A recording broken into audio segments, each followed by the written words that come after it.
everyone, I am Rekha Mehta and you are watching Physics Online Education. Students, in this video we are going to understand the topics of thermodynamics second, and these topics are application of Maxwell thermodynamical relation.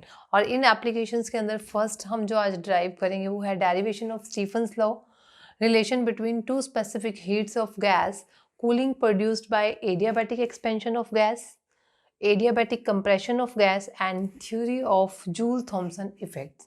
So let's start derivation of Stephen's law. हम derive करेंगे Stephen's law को by using Maxwell thermodynamical relation. तो उससे पहले हमें ये पता होना चाहिए Stephen's law क्या होता है. ठीक है, Stephen's law it is related to the black body radiation. Black body क्या है? It is an hypothetical body. ठीक, जो हर एक तरह की वेवलेंथ की जो इलेक्ट्रोमैग्नेटिक रेडिएशंस हैं उनको एब्जॉर्ब करती है. ठीक है, और जो हमारे पास ब्लैक बॉडी है ये गुड एब्जॉर्बर के साथ साथ गुड रेडिएटर भी है. मतलब जब ब्लैक बॉडी का टेम्परेचर सराउंडिंग से ज़्यादा होगा तो वो क्या करेगी, एनर्जी को रेडिएट करेगी, एनर्जी को इमिट करेगी. ठीक है, तो जो स्टीफन्स लॉ है उसके अकॉर्डिंग जो एनर्जी इमिटेड हुई है पर यूनिट एरिया पर second that is directly proportional to, उस एनर्जी को मैंने डिनोट किया आर से, that is directly proportional to fourth power of the temperature. ठीक है, प्रोपोर्शनलिटी का साइन हटाएंगे तो मेरे पास क्या आएगा, कांस्टेंट. ये मैंने प्रूफ करना है. ठीक है, by using Maxwell thermodynamical relation. ये जो हमने एक टॉपिक किया था पीछे, variation of intrinsic energy by using thermodynamical relation, तो उसको यूज करके हमारे पास ये इक्वेशन आई थी, curly U by curly V at constant T is equal to T curly P by curly T at constant V minus P. ये पिछले last video में हमने एप्लीकेशन ऑफ थर्मोडायनेमिक्स का जब फर्स्ट पार्ट किया था उसके अंदर वेरिएशन ऑफ इंट्रिंसिक एनर्जी किया था. ठीक है, अगर आपने इसको नहीं देखा पिछले वीडियो को तो मैं इसका लिंक नीचे डिस्क्रिप्शन बॉक्स में दे दूंगी, आप उसको देख लीजिएगा.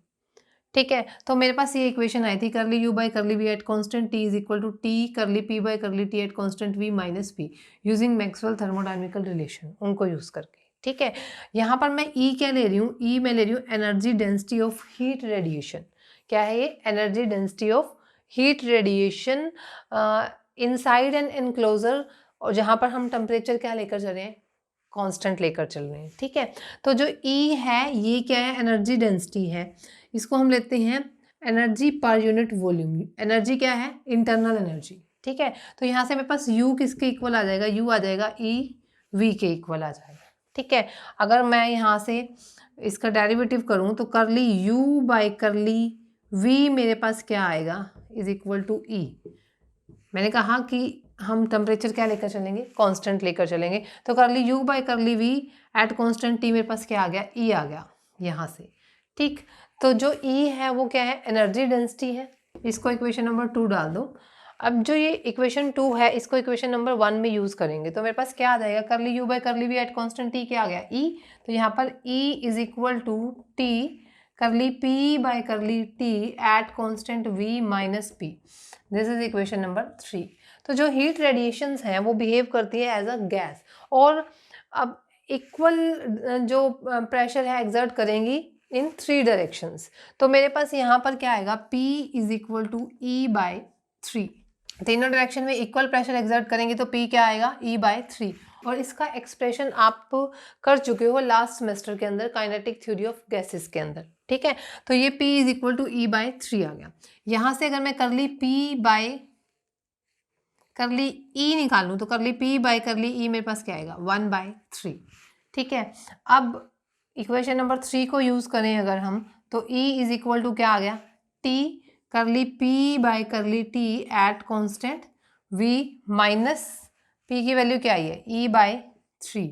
ये E इधर ले आओ, E plus E by 3 is equal to T. यहाँ पर मैं क्या करती हूँ, curly P by curly E into curly E by curly T लिख सकती हूँ. ठीक है, करली E से मल्टीप्लाई करली E से डिवाइड, तो कोई फर्क नहीं पड़ेगा इस इक्वेशन के अंदर. ठीक है, तो ये क्या आ गया, 4E by 3 is equal to T.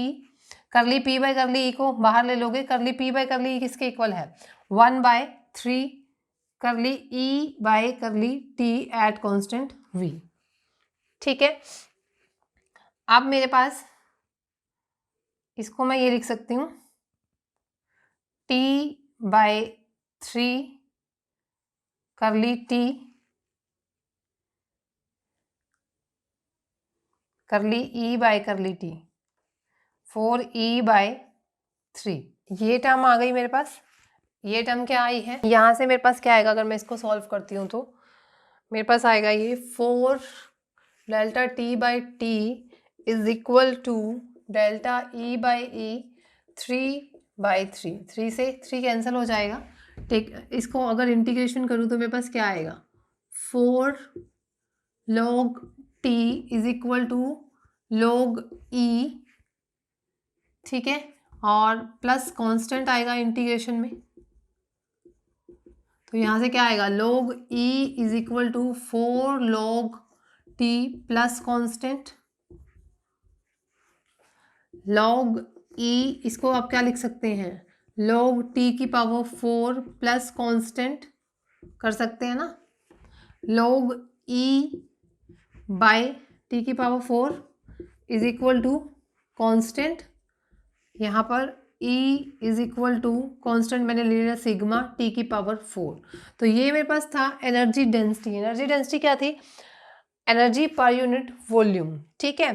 तो यहाँ से मेरे पास जो एनर्जी पर यूनिट वॉल्यूम, और ये मेरे पास क्या था, एनर्जी इमिटेड पर सेकेंड पर यूनिट एरिया। तो जितनी एनर्जी डेंसिटी होगी मेरे पास उतनी ही मेरे पास एनर्जी जो है पर यूनिट एरिया पर सेकेंड इंक्रीज होगी। तो जो मेरा R है वो किसके ऊपर डिपेंड करेगा, R is directly proportional to E, और R अगर डायरेक्टली प्रोपोर्शनल टू E है तो R is directly proportional to T की पावर 4, और जब प्रोपोर्शनलिटी का साइन हटाएंगे तो मेरे पास क्या आएगा, सिग्मा है, ठीक है। तो ये था मेरे पास Stefan's law using Maxwell thermodynamical relation. Next is relation between two specific heats of gas, ठीक है।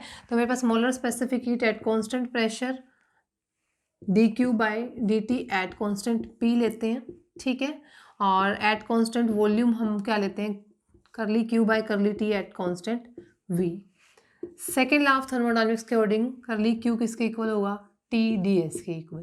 तो इसको मैं रिप्लेस कर रही हूँ यहाँ पे, ठीक है।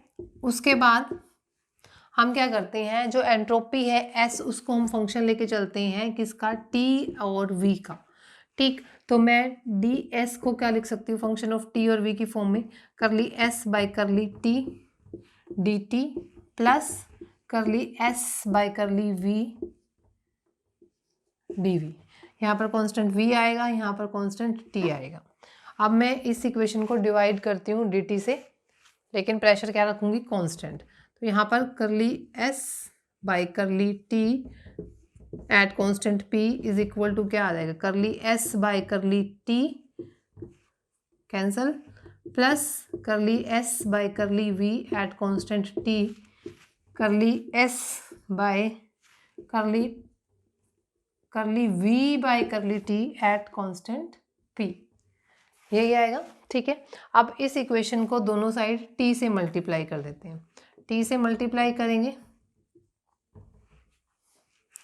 ये टर्म आएगी, ठीक।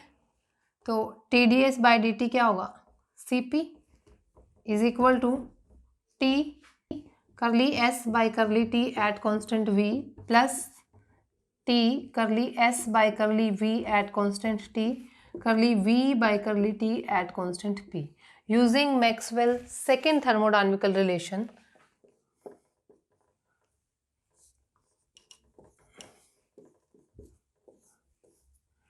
टी कांस्टेंट वी कांस्टेंट, ठीक है। तो curly S by curly V at constant T की जगह पर ये वैल्यू पुट करेंगे, curly P by curly T at constant V. तो ये इक्वेशन क्या आएगी मेरे पास, C P is equal to T D S by D T, क्या था ये, सी वी होता, सी पी सी वी था ना, यहाँ पे सी वी कर दिया, plus T curly S by curly V at constant T की जगह पर क्या आएगा, curly P by curly T at constant V, curly V by curly T at constant P. Clear. अब हम इस इक्वेशन को यूज करके जो रिलेशन निकालना है स्पेसिफिक हीट दो स्पेसिफिक हीट्स के अंदर दो केसेस डिस्कस करेंगे। फर्स्ट करेंगे हम रियल गैस के लिए, ठीक है। फर्स्ट केस बनाएंगे for real gases. Real gas के लिए मेरे पास क्या आएगा, इक्वेशन जो होती है रियल गैस की, PV is equal to R T, 1 mole of gas के लिए लेकर चल रहे हैं हम। ये मेरे पास इक्वेशन थी, ठीक है। इस इक्वेशन के अंदर पहले मैं क्या कर रही हूँ, वी कांस्टेंट रख रही हूँ और curly P by curly T निकालूंगी।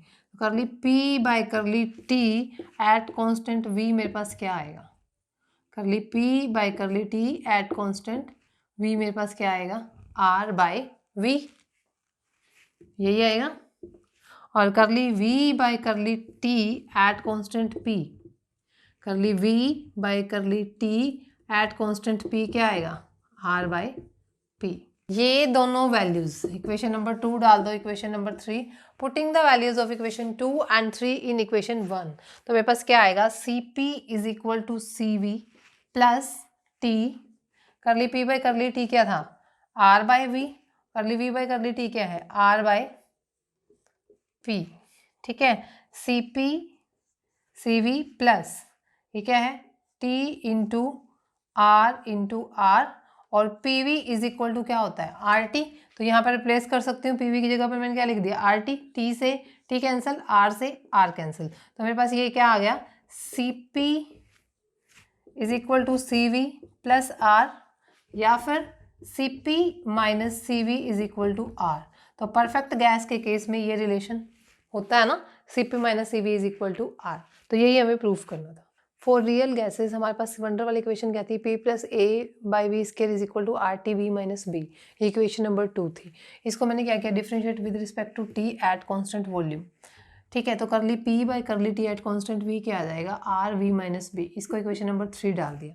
उसके बाद मैंने क्या किया, differentiate equation 2 with respect to T at constant pressure. तो इस पे कांस्टेंट प्रेशर पे इसका डेरिवेटिव क्या, 0 आएगा, प्लस इसका डेरिवेटिव करोगे कांस्टेंट प्रेशर पर विद रिस्पेक्ट टू टी, तो क्या आएगा, ए कांस्टेंट था, a as it is, V square का कांस्टेंट क्या आएगा, वी स्केयर का डिफरेंशियल क्या आएगा, -2 by V cube D V is equal to, यहाँ पर हम रूल लगाएंगे u by V rule, differentiation of u by V rule किसके इक्वल होता है, V square v of minus U D V by D x, ये होगा।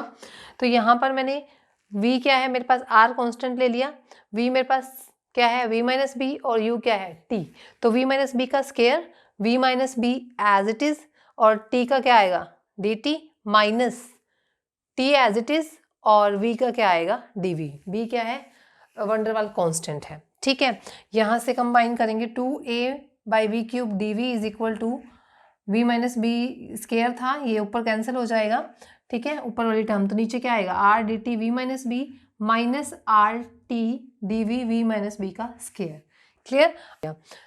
जो डी वी वाली टर्म्स हैं उसको कंबाइन कर दिया, क्या आएगा, R T D V V minus B का square minus 2a V cube D V is equal to R D T V minus B, ठीक है। यहाँ से मेरे पास D V by D T, D V ये रहा, D V by D T क्या आ जाएगा, जो मेरे पास R V minus B divided by ये वाली सारी टर्म। तो ये वाली जो सारी टर्म थी, ये मेरे पास क्या था, आर वी माइनस बी, ये टर्म क्या थी, R T V minus B का स्केयर,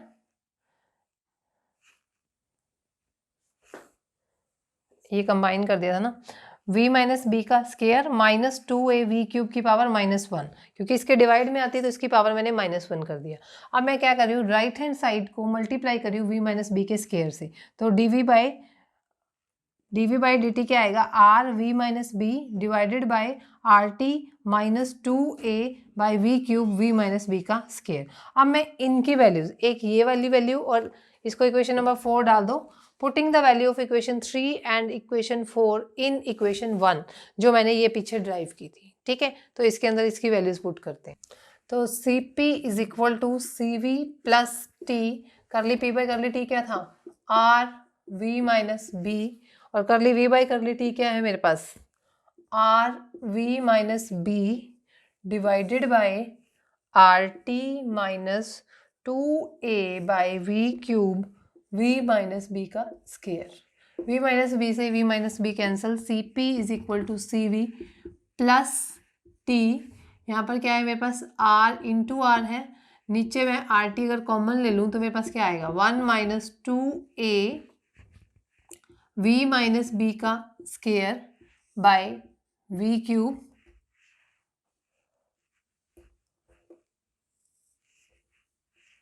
आर टी, ये आएगा। आर से आर कैंसिल, टी से टी कैंसिल।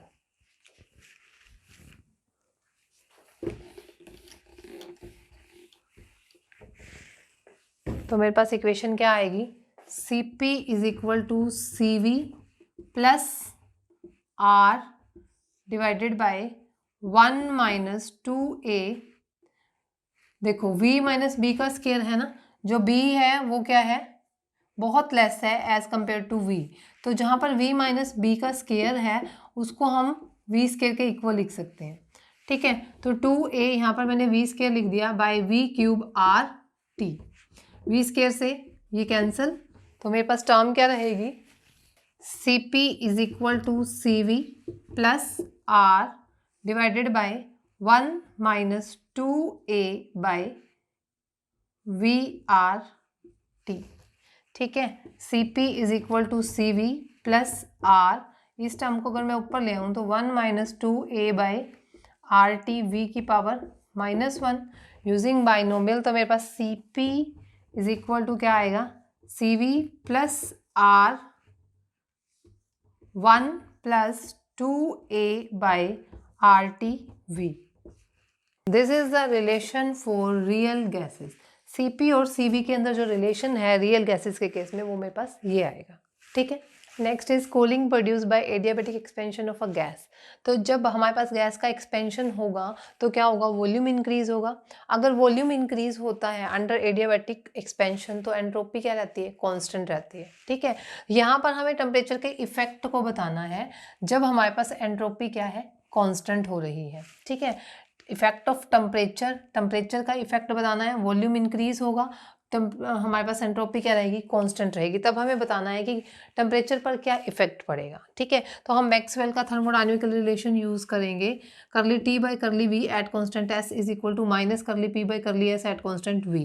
और ये हमें पता है D Q is equal to T D S होता है according to second law of thermodynamics. तो मैं अगर इस इक्वेशन को 1/t से डिवाइड करती हूँ तो 1/t curly T by curly V at constant S is equal to क्या आ जाएगा, 1/-1/t curly p by curly s at constant v। और t curly t into d S किसके इक्वल था, डी क्यू के इक्वल था। तो यहाँ पे मैं डी क्यू पुट कर सकती हूँ, ठीक है। यहाँ से जो मेरे पास t था इधर आगे मल्टीप्लाई में हो जाएगा, करली t by curly v at constant s क्या आ जाएगा, -t करली p बाई करली q एट कांस्टेंट v। इसको मैं क्या लिख सकती हूँ, curly p by curly t constant v करली t बाई करली q कांस्टेंट v, dt से मल्टीप्लाई dt से डिवाइड कर दिया, ठीक है। फिर मैं क्या कर रही हूँ, इसी इक्वेशन के अंदर p से मल्टीप्लाई और p से डिवाइड कर रही हूँ, कर सकते हैं। तो जो ये मेरे पास टर्म आ रही है ना, इस टर्म को हम लिखते हैं बीटा। और बीटा क्या है, beta is the constant of increase of constant of increase of pressure at constant volume. Constant volume के अंदर जो कोफिशिएंट है प्रेशर के इंक्रीज का उसको बीटा लिखते हैं। तो यहाँ से curly T by curly V at constant S क्या आ गया, -t_p बीटा। और ये क्या है, ये है करली टी बाई करली क्यू, और curly Q by curly T at constant V क्या होता है, cv। तो ये 1/cv है, ठीक है। तो मैंने यहाँ क्या लिख दिया, 1/cv। अगर मैं करली टी निकालूँ तो क्या आ रहा है, -t_p बीटा करली v बाय सी वी। तो करली टी क्या आ रहा है, नेगेटिव आ रहा है, नेगेटिव आ रहा है तो इट मीन्स जो टेम्परेचर है, टेम्परेचर के अंदर क्या आ रहा है, डिक्रीज आ रहा है। टेम्परेचर डिक्रीज हो रहा है तो वहाँ क्या प्रोड्यूस होगी, कूलिंग प्रोड्यूस होगी। तो यहाँ से ये प्रूफ हो गया कि एडियाबैटिक एक्सपेंशन जब भी होती है गैस की तो वहाँ पर क्या प्रोड्यूस होती है, कूलिंग प्रोड्यूस होती है। नेक्स्ट है adiabatic compression of gas. Compression मतलब आप जब गैस को कंप्रेस करते तो प्रेशर इंक्रीज होगा, वॉल्यूम डिक्रीज होगा। अगर एडियाबैटिक कंडीशन है तो ना हीट एब्जॉर्ब होगी ना हीट इमिट होगी, तो एंट्रोपी क्या रहेगी, कांस्टेंट। तो यहाँ पर हम इंटरेस्टेड हैं क्या निकालने के लिए, effect of temperature when entropy is constant, ठीक है। प्रेशर के अंदर चेंज आएगा, curly T by curly P at constant S निकालना है। तो मैक्सवेल थर्मोडायनामिकल रिलेशन क्या होगा, curly T by curly P at constant S is equal to curly V by curly S at constant P. दोनों side हम T से divide कर देंगे, 1/t curly t by curly p at constant s is equal to 1/t करली v by curly s at constant p। तो क्या आ जाएगा, करली v t ds किसके इक्वल था, dq के इक्वल था सेकेंड लॉ ऑफ थर्मोडायनेमिक्स के अकॉर्डिंग। ठीक, तो curly t by curly p इस साइड, यहाँ पे t किस में था, डिवाइड में, यहाँ क्या आ जाएगा मल्टीप्लाई में, t करली v बाई करली q at constant p। Again फिर मैं इसको करली t से मल्टीप्लाई कर ली हूँ, करली t से डिवाइड कर रही हूँ, इक्वेशन में कोई फर्क नहीं पड़ेगा। ठीक है, फिर मैंने क्या किया, v से मल्टीप्लाई कर दिया, v से डिवाइड कर दिया, तो 1/v करली v by curly t at constant p को हम क्या कहते हैं, अल्फा कहते हैं। अल्फा यहाँ पर क्या है, कोफिशिएंट ऑफ वॉल्यूमेट्रिक इंक्रीज। तो ये अल्फा बनाने के लिए किया, करली t बाई करली q एट कॉन्स्टेंट p। अब करली Q by curly T at constant P मेरे पास क्या आएगा, CP। ठीक है, तो ये 1/CP आ जाएगा। तो यहाँ पर 1/CP, ये क्या बन रहा था, TV अल्फा। तो curly T by curly P at constant S मेरे पास क्या आ गया, दिस। यहाँ से करली T निकालूँ तो क्या आएगा, TV अल्फा बाई CP करली P। सारी वैल्यूज पॉजिटिव हैं तो करली T के अंदर भी चेंज क्या आएगा, पॉजिटिव, यानी कि T2 माइनस T1। तो टेम्परेचर क्या हो रहा है, यहाँ पर टेम्परेचर के अंदर जो चेंज आ रहा है वो पॉजिटिव आ रहा था, मतलब हीटिंग प्रोड्यूस होगी। नेक्स्ट है theory of Joule Thomson effect. हमें जूल थॉमसन इफेक्ट की थ्योरी निकालनी है यूजिंग मैक्सवेल थर्मोडायनेमिकल रिलेशन। तो मैक्सवेल थर्मोडायनेमिकल रिलेशन से हमें जूल थॉमसन इफेक्ट निकालना है। जूल थॉमसन इफेक्ट हम थर्मोडायनेमिक्स फर्स्ट में कर चुके हैं, जिसके अकॉर्डिंग जो जूल थॉमसन इफेक्ट में जो एंथैल्पी है H, वो क्या रहता है, कॉन्स्टेंट रहता है, एंथैल्पी चेंज नहीं होती। ठीक है, जब गैस पास करती है पोरस प्लग में से, तो एंथैल्पी होती है H is equal to U plus P V. इसका पार्शियल डेरिवेटिव करेंगे तो D H is equal to D U plus P D V plus V d P. Enthalpy constant है तो डी एच किसके इक्वल आ जाएगा, 0 के। इसको इक्वेशन नंबर 1 डाल दो। फर्स्ट लॉ ऑफ थर्मोडायनेमिक्स के according D Q is equal to D U plus P D V होता है। सेकेंड लॉ ऑफ थर्मोडायनेमिक्स के according D Q is equal to T D S होता है। तो मैंने वैल्यू पुट कर दी, T D S is equal to D U plus P D V. ये इक्वेशन नंबर 2 आ गई। ठीक है, इक्वेशन नंबर 2 की जो वैल्यू है वो मैंने इक्वेशन नंबर 1 में पुट कर दी। Putting the value of equation 2 in equation 1। जब इसके अंदर आप वैल्यू पुट करोगे तो D H is equal to D U plus P D V की जगह पर मैं क्या लिख सकती हूँ, टी डी एस लिख दिया मैंने, T D S plus V d P is equal to 0। इसको इक्वेशन नंबर 3। अगेन मैं एस एंट्रोपी जो है उसको मान के चलती हूँ कि वो फंक्शन है टी और पी का। तो एंट्रोपी को मैं ये लिख सकती हूँ, D S is equal to curly S by curly T at constant P D T plus curly S by curly P at constant T D P लिख सकते हैं। ठीक है, फिर मैंने क्या किया, जो डी एस की वैल्यू है उसको इक्वेशन नंबर 4 में पुट कर दिया। इक्वेशन नंबर 4 के अकॉर्डिंग डी एच तो 0 आ रहा था, तो T D S plus V d P किसके इक्वल आ रहा है, 0 के। तो जहाँ पर टी है, T as it is, d S की वैल्यू क्या आई है, curly S by curly P at constant T d T plus curly T आएगा साथ में, टी था ना ये साथ में, T curly S by curly P at constant T D P plus V d P is equal to 0। ठीक है, अब इसके बाद मैं मैक्सवेल थर्मोडायनेमिकल रिलेशन यूज कर रही हूँ, वो क्या होता है, curly S by curly P at constant T is equal to minus curly V by curly T at constant P, जो मैं यहाँ पर यूज कर सकती हूँ। ठीक है, तो इसकी जगह पर मैं यहाँ पर minus curly V by curly T at constant P लिख सकती हूँ। ठीक है, मैंने यही यूज कर दिया। अब टी डी एस किसके इक्वल होता है, डी क्यू के इक्वल होता है। टी डी एस किसके इक्वल होता है, D Q by D T at constant P क्या होगा, C V, sorry C P. D Q by D T at constant P क्या होगा, C P D T is equal to T curly V by curly T at constant P D P plus V d P equal to क्या है, 0 है। ठीक है, अब मैं करली टी बाय करली पी अगर निकालूं तो क्या आएगा, यहां से कॉमन लिया तो अंदर क्या बचेगा, T curly V by curly T at constant P plus V. ठीक है, ये डीपी कॉमन लिया था तो डीपी यहाँ आ गया और सीपी यहाँ आ जाएगा 1/CP। अब जो ये मेरे पास करली टी बाय करली पी है ना, इसको हम क्या बोलते हैं, म्यू। यहाँ पर मैंने ये इसको अलग किया था तो ये टर्म मेरे पास क्या आएगी, माइनस की आएगी।